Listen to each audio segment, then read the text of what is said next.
I'm in sound and I saw Scott Pilgrim Takes Off. It is created by Brian Lee O'Malley. This is episode 8, The World versus Scott Pilgrim. Do you get it? Because the movie was called Scott Pilgrim versus the World. This episode is directed by Takuya Fujikura and Takakazu Nagatomo. This episode starts with Scott Pilgrim really fighting. He has them fighting fists up in the air. He's waving them like he don't care. And he'd be like, hey, Evil X, are you the cause of all this? Why are you causing me to not kiss Ramona Flowers and everyone doesn't care about them? Gideon and Julie are together. They're having a grand old time, just having a fun chill together. And I'm glad all the exes of Ramona can resolve themselves with Ramona and move on with their lives. I thought this part was pretty funny. Oh, you want to fight me? You want to have a little fight? No, not really, dude. You want to fight me? Oh, man, this finale sucks. When they started breaking the wall, the fourth wall, they went meta on me. I was like, no, you don't get to be meta on me. You didn't do this during the entirety of the series. The only time you went meta, but at the very end of last episode, the very last line was, are you ready for this grand finale? Very much like She-Hulk. They all go into this movie theater. They have a little sit. Oh, we're having a sit. Woo! I wonder why Ramona and Scott Pilgrim can't kiss. And then the landscape changes. Instead, we have all of them on this moon thing. They're on some sort of moon surface. And actually, it's older, even older Scott Pilgrim, 47 years old. And they're just here, they're talking. Why are you here? He has a time machine. He clearly still has feelings for Ramona. And he's like angry at her. You're not allowed to kiss her. I put that thing on you. You're not allowed to kiss her. And then they all fight. This is the fun part of the episode, is when they have that really big fight.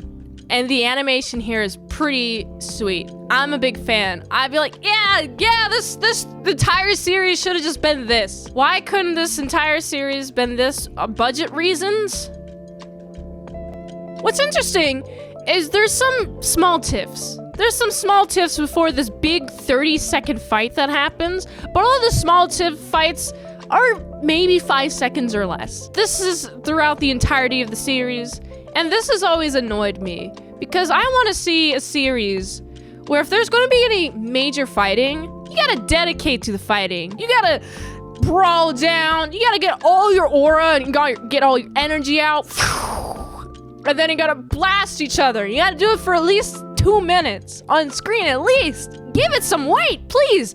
I feel like all of these moves, they're just here to fight old Scott. And he's also incredibly powerful.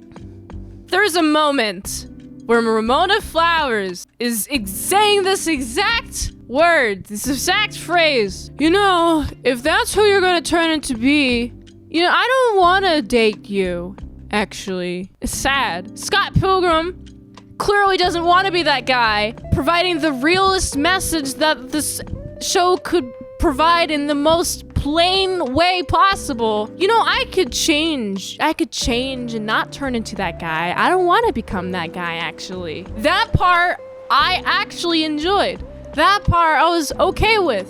I was just thinking this series should have had more moments like this. More moments where the very end, or maybe the end of an episode, there's something that Ramona learns about herself, or Scott Pilgrim learns about himself, even though he only shows up for the past 2 episodes. Older Ramona comes. She also has a time travel device that was established last episode. She comes, hey, old Scott, what are you doing? Why are you fighting? You left her for 10 years? He left her because he thought that they were done, which is sad. But Ramona didn't explicitly say they were done. She just needed some space. And Scott Pilgrim took this as a sign that Ramona never wanted to be with him ever again. And so they took a 10-year split. And they can't come back together anymore because it's been 10 years. I'm just thinking, hey, Scott Pilgrim, you don't have to be that guy. And Scott Pilgrim saying this exact same thing. Oh, I don't have to be that guy. which is nice. Also, all the friends teleport into the theater, and then it's Scott Pilgrim and Ramona fighting older Scott Pilgrim. And then at the very end of the fight, where both Ramonas hug each other and then fuse into this being, this fiery being, with some sort of celestial being. My first thought was, oh, it's like Steven Universe. They literally just morph like Steven Universe, but they're actually doing a Sonic reference, and I've never played any of the Sonic games, so I didn't get that reference. Ramona decides to stop running from what she loves. Very nice. It's funny that this entire series has Ramona trying to search for who she loves. Trying to look for Scott Pilgrim. Trying not to run. She's not running, which is cool, and I'm glad that she's not running, and she won't run, and she'll stick with Scott Pilgrim. And they have a little bit of a kissu, and their kissu seal is broketh. And also, we gotta talk about Gideon, because he has some extra villainy stuff happening. TNT to the theater! Because reasons! His literal reason, I don't know.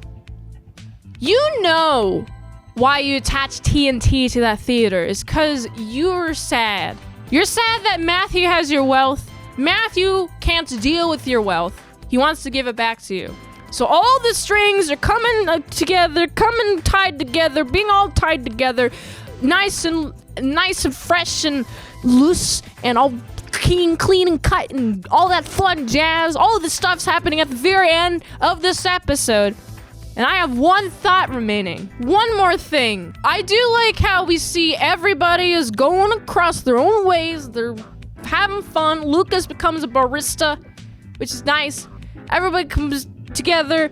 Knives joins Sex Bomb and is an amazing pianist and makes the sound great. I was noticing the pianist doing the solo thing. I was like, wow, doing a solo. As all the other episodes, this episode is very scattershot. Very much so. For the first third of this episode, there was no fight. And I really hated that there was no fight. And then we got to the fight with old Scott Pilgrim, and I really liked that fight. And then we got to the end with the nice jam session and closing off everybody else's stories. My thought was, thank God this is over. It's too scattershot for my brain. I wish any of these episodes really stuck with we're following Ramona Flowers, and she's going along a trail, and then along the trail she meets some people that she has to deal with. But instead, she just goes freaking everywhere. She goes everywhere, and any of the episodes that she's in can't decide whether to focus on her or to focus on the supporting cast, which I barely care about, because this show didn't make me care about them at all. I only care about Ramona Flowers and her journey to find Scott Pilgrim, and then that is taken away from me by the end of episode 6, and then wow, Scott Pilgrim is actually here in the future, and then also he has to fight his older self. I know the movie was very much about Scott Pilgrim learning to love himself and to defeat all the exes, defeat all the bad things that the exes have done to Ramona, and to make sure he doesn't repeat all those same mistakes, right? It seems like this episode is Scott Pilgrim trying to fight against the older version of himself. I mean, he's literally doing that, but it's fighting against the idea of him aging and growing bitter. That's what I got from this ending. I was watching this final episode, and I was just so angry. You should have seen my face. Here's my face, what it was. Yeah, okay. Yeah, I get it. Whatever. Ugh. Wow. They kissed? Oh no, they would kiss. Beginning of this series, there's so much hype. I was so excited. Oh man, Scott Pilgrim. I've heard so many complaints about Scott Pilgrim dies in the first episode. Clearly not. He's clearly not dead. That's the thing that I don't have a complaint with about this series. The thing that I have a complaint with about this series, it's all over the place. It won't choose which character to focus on. I want to see characters talking to each other. I want to see some character development. Lady, I don't care for you to be some paper boats along this plot river. Wow, you're the plot. We are on the plot river. We got some paper boats and they're being moved in service of the plot. Not the characters driving the plot. We just have random characters just show up out of nowhere. That's not characters driving the plot. They're just showing up out of plot convenience. And that's this entire series, is people just show up out of plot convenience. I spat everywhere. I'm so angry. This series is the most disappointing thing I've ever taken up. This show is even more disappointing than Velma because at least I knew Velma was going to be bad. I had hopes for the show to be good. The very beginning, where they did the twisteroo. Wow, I can't believe it. Scott Pilgrim actually went through a portal. Also, I should mention how much retconning there is in the show. They retconned that Scott went through a portal. They retconned that we gave some juicy juice put in your drink and gave it to you, Scott Pilgrim, and now you can't kiss her. We retconned that. We retconned the animation. We'll show it when it's relevant instead of showing it when it's needed and when I'll notice it as an audience member. Be like, hey, I saw him do that thing. I wonder how it'll show up later in the plot. No, let's just tell it to me right here, right now. Oh, actually, I did do that thing. And here's a little bit of a flashback to explain why I did that thing. And this isn't the type of storytelling that I want in my media. I thought Scott Pilgrim Takes Off would be better than just telling me random convoluted things, retconning things. Oh, Scott Pilgrim got taketh through a portal. You didn't see it. But actually, let me reanimate the scene. Look, it's a portal there. What I saw from the first episode was no portal. It was a bunch of coins. I didn't get shown that. I wish I was shown that. Or maybe it was like subtle. Maybe if I caught a glance of it. You keep making Columbo references. Oh, maybe use your amazing Columbo reference big brain skills and make a better mystery plot because I don't care. Speaking of Columbo references, where are the Columbo references? Why you just gotta say Columbo's name all the time? Oh, I'm so cool. I watched Columbo. You clearly didn't learn anything from Columbo. You clearly didn't learn how to write a good mystery script, a how catch 'em. You didn't even write a good how catch 'em or who done it. Well, I don't have much else to say. I think I gotta give this episode specifically like a 4 out of 10. This entire series, oh, it's so disappointing. I'd give it a 5 because the beginning is good, the end sucks. If you like this review, watch another one. The algorithm really likes that. If you want to fast track a movie review, you can do that for $20 deals at patreon.com/ASEPresents. And if you'd like to help support the daily grindiness of all them daily movie reviews, go to this link tree, find the way you can help support the daily grindiness of all them daily movie reviews. So you can go here.